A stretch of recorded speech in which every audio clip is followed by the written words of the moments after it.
Paul continues, he is before all things. If we didn't get it the first time, it's actually not that he was made.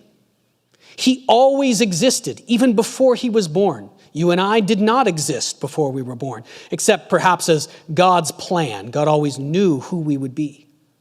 But what's being said here is that Jesus existed before his birth. In fact, before anything, before time itself. And a statement that is in the Old Testament, an idea that is only used of God, that all things in the universe are held together by him. At this point, I don't know where your mind is. Often when I think about these things, I find my mind swimming. Who is this person? We're saying this is the person we are saying became a human being. All things in the universe are held together by him. So your body, the molecules in your body, the basic forces of physics are held together by this person who we call the Son, Jesus. And this church, here's where he goes from cosmic things right down into our lives right at this moment.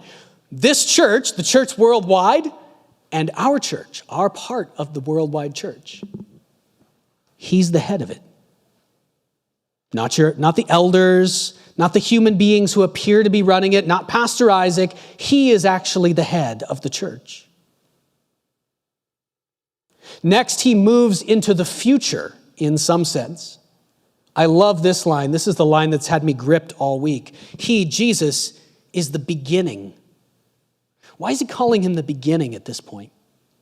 He's already talked about the beginning of the universe. He created everything. Everything was created in him and through him. And now he's talked about how he's working in the world right now through his church. It seems like he would next go on to talk about the future, and he does. The way he talks about the future is by calling Jesus the beginning. He is the firstborn from among the dead. He is the first to come back to life from the dead. To be sort of the firstborn of a whole new reality, a whole new phase of the universe that is coming. These are massive ideas, almost unbelievable ideas, aren't they? As you listen to this, ask yourself the question, do you really believe this? Jesus is the first of a whole new phase of the universe that one day all human beings will be part of, all who have been brought into new life through him, so that in everything he might have the supremacy. For God was pleased, as if that weren't enough, he continues, God was pleased to have all of his fullness dwell in Jesus. In the next chapter, he's going to say that again and say, in his physical body, all the fullness of God dwelling in him. And through him to reconcile to himself. And this is the part where he turns it to the gospel.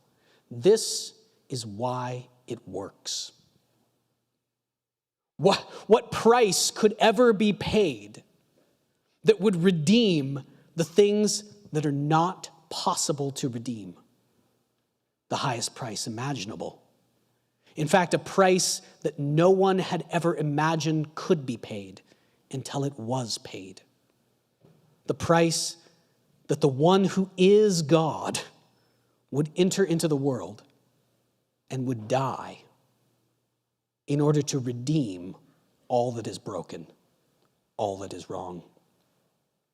And so through him, because of who he is, this is possible. That God would reconcile to himself all things, things in heaven and on earth, through the cross, by making peace through Jesus' blood shed on the cross. You can write down this point. If I were to sum all of that up, all of what Paul just said in that little section, I would say it like this.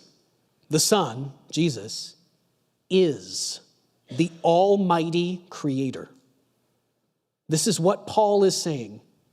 Something that seems impossible to be true.